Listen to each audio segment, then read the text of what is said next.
दक्षिण कश्मीर के जिला पुलवामा के अवंतीपुरा के पंपोर के खिरियो इलाके में सुरक्षा बलों और आतंकवादियों के बीच जारी मुठभेड़ में 2 आतंकवादी को मार गिराया गया है।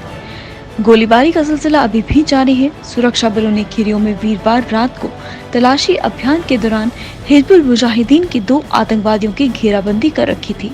दोनों आतंकियों को रात व सुबह आत्मसमर्पण करने के लिए कई बार कहा गया, परंतु उन्होंने हर बार सेना की अपील का जवाब गोलाबारी से ही दिया।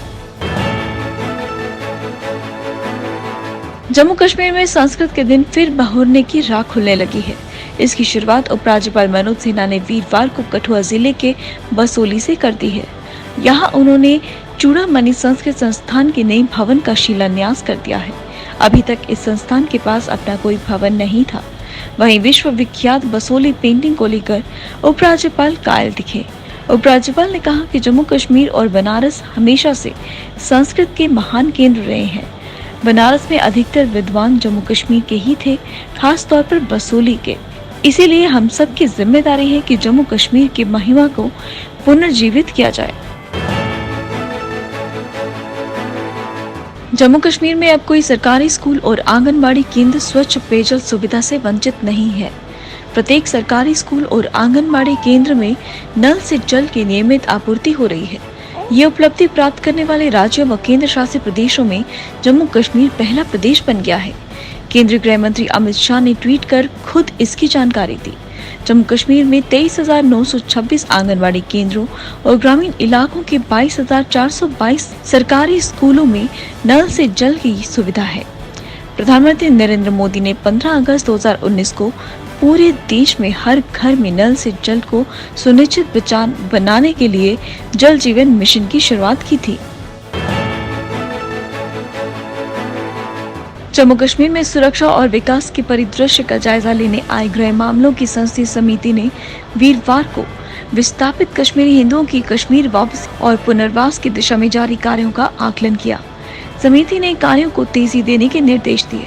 इसके बाद प्रशासन के वरिष्ठ अधिकारियों और सीआरपीएफ के अधिकारियों से चर्चा की। समिति के सदस्यों ने स्वयं सहायता समूहों, कृषि एवं बागवानी से जुड़े लोगों के प्रतिनिधियों से भी मुलाकात की। जिले की थन्ना मंडी तहसील के करियोट डना क्षेत्र में वीरवार को हुई भीषण मुठभेड़ में सुरक्षा बलों ने एक आतंकी को मार गिराया, जबकि आतंकियों से लोहा लेते सेना का सूबेदार भी शहीद हो गया। क्षेत्र में एक और आतंकी के छिपे होने की आशंका पर पुलिस और सेना का संयुक्त तलाशी अभियान देर शाम तक जारी रहा। मुठभेड़ में बलिदान हुए सूबेदार राम सिंह मूल रूप से उत्तराखंड के पौड़ी गढ़वाल के रहने वाले थे। पिछले काफी समय से उनका पूरा परिवार मेरठ के गंगानगर के ईशापुरम में रह रहा है। शहीद सूबेदार राम सिंह का पार्थिव शरीर शुक्रवार सुबह मेरठ रवाना किया जाएगा। कश्मीर के बाद अब जम्मू संभाग में भी डल झील की तरह रंजीत सागर झील में वाटर स्पोर्ट्स शुरू करने की कवायद की गई है। वीरवार को उपराज्यपाल मनोज सिन्हा ने इस पहल का शुभारंभ करने के लिए बसोली में 3 करोड़ की लागत से तैयार होने वाले स्पोर्ट्स कॉम्प्लेक्स का निर्माण कार्य शुरू करवाया। इस कार्य को पूरा करने की जिम्मेदारी स्पोर्ट्स काउंसिल को सौंपी गई है, जिसे इसी साल दिसंबर में पूरा करने का लक्ष्य दिया गया है। इसका निर्माण पीएमडीपी स्कीम के अंतर्गत होगा। जम्मू कश्मीर में इस साल बिजली ट्रांसमिशन सेक्टर में लगभग 3000 MVA क्षमता का विस्तार होगा।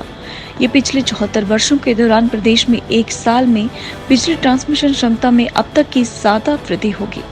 ये जानकारी बिजली विभाग के प्रधान सचिव रोहित कंसल ने वीरवार को पावर ट्रांसमिशन कॉर्पोरेशन के अधिकारियों के साथ बैठक के दौरान दी।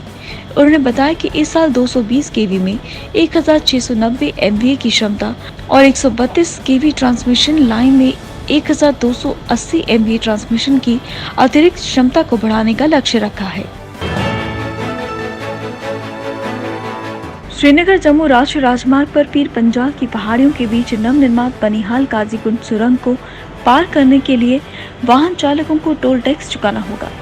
21 अगस्त से वाहनों को उनके आकार, प्रयोग और पंजीकरण के आधार पर एक तरफा 65 से 840 रुपए टोल टैक्स चुकाना होगा।